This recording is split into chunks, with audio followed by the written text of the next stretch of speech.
Spoilers, spoilers, spoilers. We have a full synopsis for Dragon Ball Super Superhero. So hello and welcome to History of Dragon Ball. Today we are going over the full leaked synopsis for Dragon Ball Super Superhero.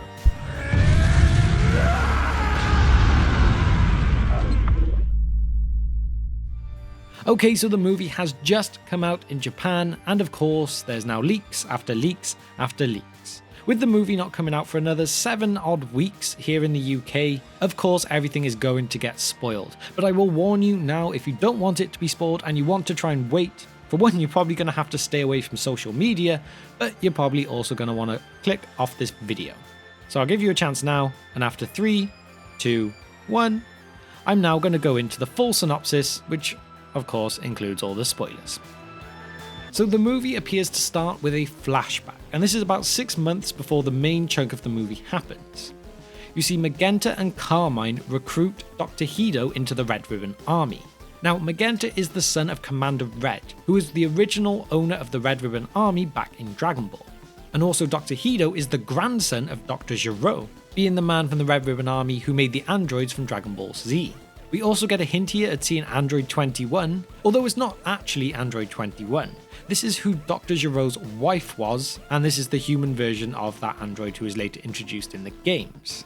And we also see that they had a son named Gabbo, who is the one that Android 16 was modelled after. So we kind of get a nice bit of backstory here just to see that there are some family relations in the Red Ribbon Army to kind of link everything together for you.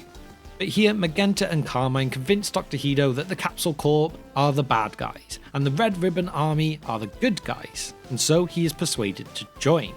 But they do this by saying that Capsule Corp is friends with the aliens, or in other words, the Saiyans, and they are working against everyone else. So with Dr. Hido convinced, he begins work for the Red Ribbon Army. Now we come back to the present day. Piccolo is training Pan as she wants to learn how to fly. And during her training, she's also asking questions about her dad, Gohan. She wants to know if it's true that he used to be stronger than pretty much everyone else, which Piccolo does confirm, but he is definitely not anymore. Pan then has to go to school, and Piccolo has to pick her up, as Vidal is too busy at her martial arts school to do it, and Gohan is too busy studying. And so, this kind of triggers Piccolo a bit, so on his way, he goes to Gohan's, and he tells him that he really needs to start training more, he needs to put more focus on that as well. So Piccolo uses his clothes beam and gives him the purple clothes again, but Gohan just goes back to studying. So after Piccolo has picked up Pan and everything like that, he goes back to his home, and here he is attacked by Gamma 2. Piccolo realizes pretty quickly that this is an android, as he, for one, does not give off any energy, and two, he notices the Red Ribbon logo. And as well, Gamma 2 addresses Piccolo as Demon King Piccolo, but Piccolo says no, it's just Piccolo now. They have their fight and Gamma 2 wins, but he does not realize that he doesn't finish Piccolo off for good. He thought he vaporized him, but no, Piccolo still survived. So Piccolo follows Gamma 2 back to the Red Ribbon base, where he dresses up as one of the Red Ribbon soldiers and sneaks inside. Here he realizes that their entire base appears camouflaged to anyone outside, that is until you actually get into the grounds itself, a very concealed base. Piccolo overhears Magenta, Carmine and Hido talk about their secret weapon, this Sal Max. Hido says how he wants to focus on the likes of Gamma 1 and 2. He says he could make basically unlimited copies of them and they are still so strong, so that would be a better option. However, Magenta is obsessed with the idea of Sal Max and the power that it would hold. But Hido begs that he is not finished yet, that the creature is not ready to be released. So after hearing this, Piccolo is scared and he goes to find this Sal Max. When he does, he rings up Bulma and says can she contact Whis so that they can send Goku and Vegeta back to planet Earth to sort these things out. However, Bulma cannot reach Whis as his staff is covered in ice cream.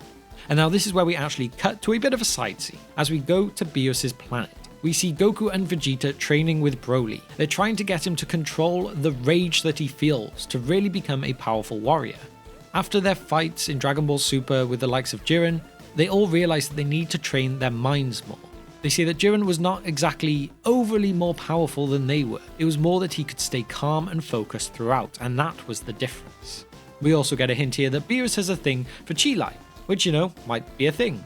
But after that, we see Goku and Vegeta spar, but they're told to do it in just their base forms. However, Broly is asked to sit out this one as he can't control his rage yet. But now we go back to the main story. Piccolo has left and goes to Korin Tower, where he gets 2 Senzu beans, just in case, and then he goes on to Dende's lookout. Here he asks for Dende to unlock his potential, just like the Grand Elder Guru did on Namek. However, Dende says that he cannot do it. But what he can do is upgrade the dragon and make it so that a wish can be done to do this. So here Dende goes and gets the original stone dragon that Shenron is modelled after and upgrades it. Dende also says that Bulma already has all the Dragon Balls, so they go there and make their wish. Piccolo wishes for his ultimate potential to be unlocked, which the dragon does, and even says he gave him something extra as well. Then the other 2 of the wishes are then just used up by Bulma, who just wants a bigger butt and longer eyelashes.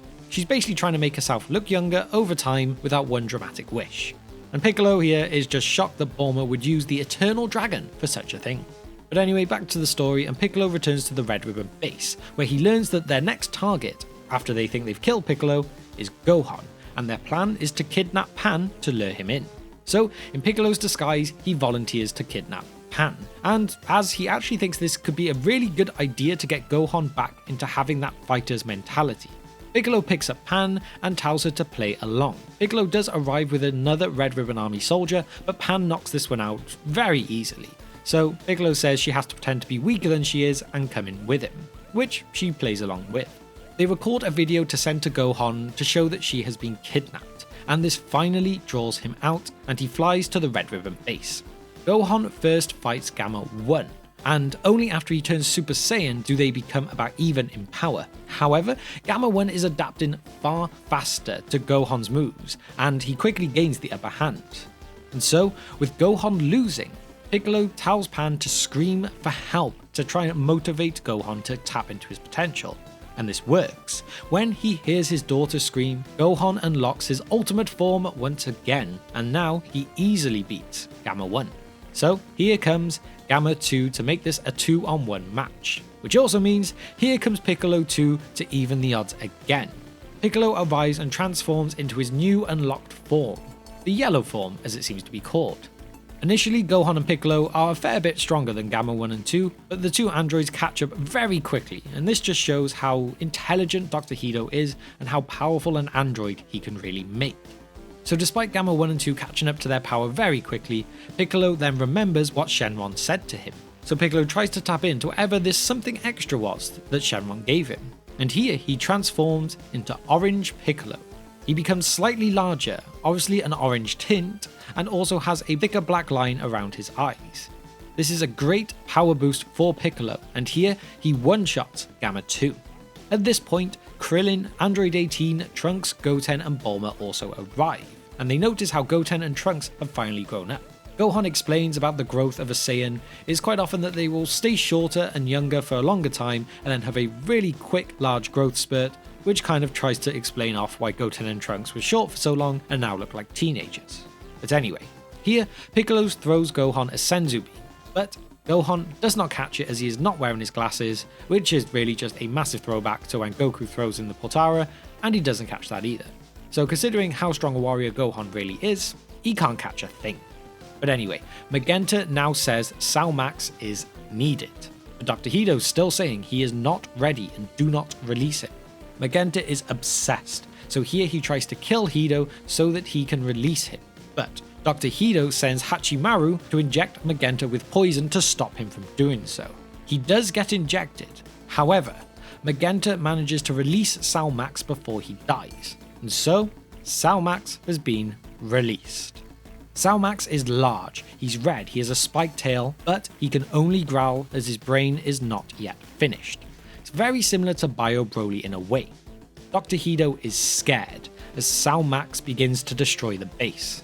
Gamma 1 and 2 reveal that he has a weak spot on his forehead though. Dr. Hedo put this in as a backup plan just in case he was released early so he could be defeated.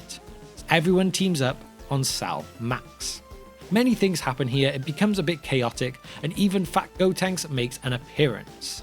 Piccolo also tries a full power blast, but this just bounces off the head of Cell. Gamma 2 then tries an ultimate self-sacrifice move, but he just gets swatted away, with Salmax then attempting to stand on him. Orange Piccolo saves Gamma 2 though, with Krillin grabbing his body, and here he reminds Piccolo, remember, you can grow big, which Piccolo kind of goes, oh yeah, I forgot about that move. So Piccolo increases his size to the same as Salmax. But he does say, despite becoming bigger, this does not make him any stronger. Piccolo explains to Gohan he is really their last hope. He needs to use his full power again. He is far better than what he's showing. A very similar speech to what Goku gave to Gohan in his battle with Cell as well. Gohan witnesses everyone around him failing, getting knocked down, about to get destroyed, and then he sees Piccolo appear lifeless after Salmax attacks him. This triggers Gohan, and it is said it has been done almost exactly like the transformation in the Cell saga. You see that red line go through his head, you see the thoughts happen, and then Gohan snaps, and he transforms into his new Beyond Ultimate form, also known as Final Gohan. This form gives off purple energy, he has longer spiked hair that is now a white-grey colour, and also he has red eyes. Salmax comes and full-on punches Gohan here, but Gohan does not flinch, and with little effort he pushes Salmax flying. Here, Sal becomes furious and creates a large black energy ball, and there is so much power in this ball that even Sal's own body begins falling apart from the power let off from it. Here Piccolo reappears and uses his stretchy powers to wrap up Salmax so he cannot move, and this means Gohan can now charge an attack. But this is no Masenko, this is no Kamehameha, this is where Gohan charges the Makanko Sapa, or in other words, the Special Beam Cannon. Gohan's first time ever using this move, and it succeeds. He shoots it through Cell's head, defeating him. That backup plan by Dr. Hido was definitely needed. In the result of this, Gamma 2 is confirmed to be dead, and Dr. Hido is ready to give himself up, ready for prison. After all, remember, Krillin is a police officer. However, Piccolo does say how they had been brainwashed and it is not their fault. So Bulma instead offers him a job at Capsule Corp, as Hido also says that he can help Bulma look younger without the need for a wish. And that is pretty much where the movie ends. We then get an end scene showing Vegeta just about defeating Goku in their sparring session, but that is really it. So that is where we'll end our spoiler-filled summary of what happens in Dragon Ball Super Superhero. As it is so long away for North American and UK releases, I really can't avoid these kind of spoilers. I would love it if I could have seen this movie in the cinema for the first time, but with a 7-week wait, there is no way I was avoiding anything. There is so much that happens in this movie that is worth talking about. I'm going to try and make several videos for you this week. But for today, I'm just going to leave it at that. So if you've listened to this to the very end, let me know, what do you think about this movie? If you have seen it, how was it? If you are waiting to see it, does this make you more excited to finally watch it? Or do you feel like this is one you could miss? Personally, I think this sounds like so much fun, and I really cannot wait to see it. But as we'll leave it like that, I will say thank you if you have managed to reach the very end of this video with me today. I hope you have an amazing weekend and week, and I will see you next time on History of Dragon Ball.